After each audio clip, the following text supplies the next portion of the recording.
الله الرحمن الرحيم الحمد لله رب العالمين والصلاة والسلام على أشرف الأنبياء والمرسلين نبينا محمد وعلى آله وصحبه أجمعين أما بعد السلام عليكم ورحمة الله وبركاته۔ محترم سامعین، 40 نوویہ کی 29ویں حدیث اور اس کا ترجمہ پیش خدمت ہے۔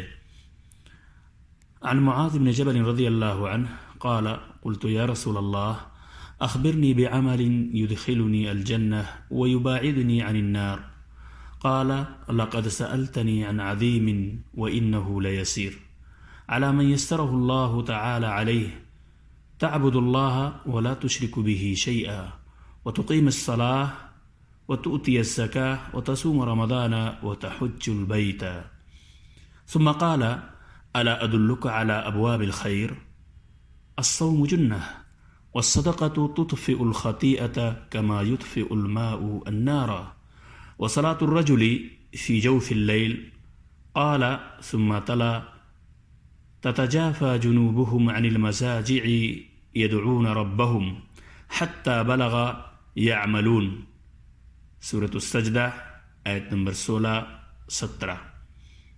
ثم قال ألا أخبرك برأس الأمر كله وعموده وذروة سنامه قلت بلى يا رسول الله قال صلى الله عليه وسلم رأس الأمر الإسلام وعموده الصلاة وذروة سنامه الجهاد ثم قال ألا أخبرك بملاك ذلك كله قلت بلى يا رسول الله فأخذ بلسانه وقال كف عليك هذا فقلت يا نبي الله وإنا لا مؤاخذون بما نتكلم به فقال صلى الله عليه وسلم ثكلتك أمك يا معاذ وهل يكب الناس في النار على وجوههم أو قال على مناخرهم إلا حسائد ألسنتهم رواه الترمذي وقال حديث حسن صحيح۔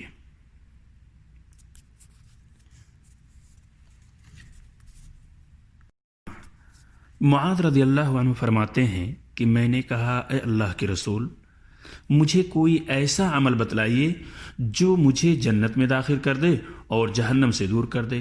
آپ صلی اللہ علیہ وسلم نے فرمایا تم نے مجھ سے بہت بڑی چیزوں کا سوال کیا ہے، البتہ وہ اس شخص کے لیے آسان ہے جس پر اللہ تعالی آسان کر دے۔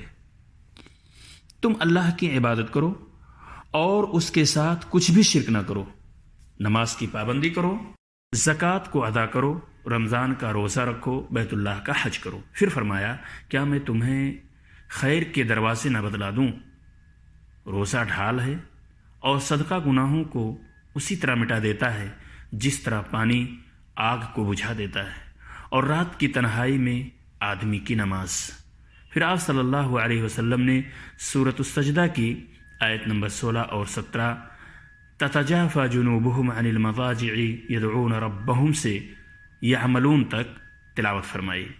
پھر فرمایا میں تمہیں پورے معاملے کے سرے اور اس کے ستون اور اس کے کوہان کی چوٹی کی خبر نہ دے دوں؟ میں نے کہا ضرور اللہ کے رسول۔ آپ صلی اللہ علیہ وسلم نے فرمایا معاملے کا سرا اسلام ہے اور اس کا ستون نماز ہے اور اس کے کوہان کی چوٹی جہاد فی سبیل اللہ ہے۔ پھر فرمایا کیا میں تم کو ان سب کے اصل کی خبر نہ دے دوں؟ میں نے کہا ضرور اللہ کے رسول۔ آپ صلی اللہ علیہ وسلم نے اپنی زبان پکڑ کے ارشاد فرمایا اس کو اپنے اوپر روکے رکھو۔ میں نے کہا اللہ کے نبی کیا ہم اس پر بھی پکڑے جائیں گے جو ہم بولتے ہیں؟ آپ صلی اللہ علیہ وسلم نے فرمایا تمہاری ماں تمہیں گم کرے، آخر لوگوں کو جہنم میں ان کے منہ کے بل، یا آپ صلی اللہ علیہ وسلم نے فرمایا ان کے نرخروں کے بل ان کی زبان کا کیا ہی تو گرائے گا۔ یہ روایت ترمذی کے اندر موجود ہے اور امام ترمذی نے اسے حدیث حسن صحیح کہا ہے۔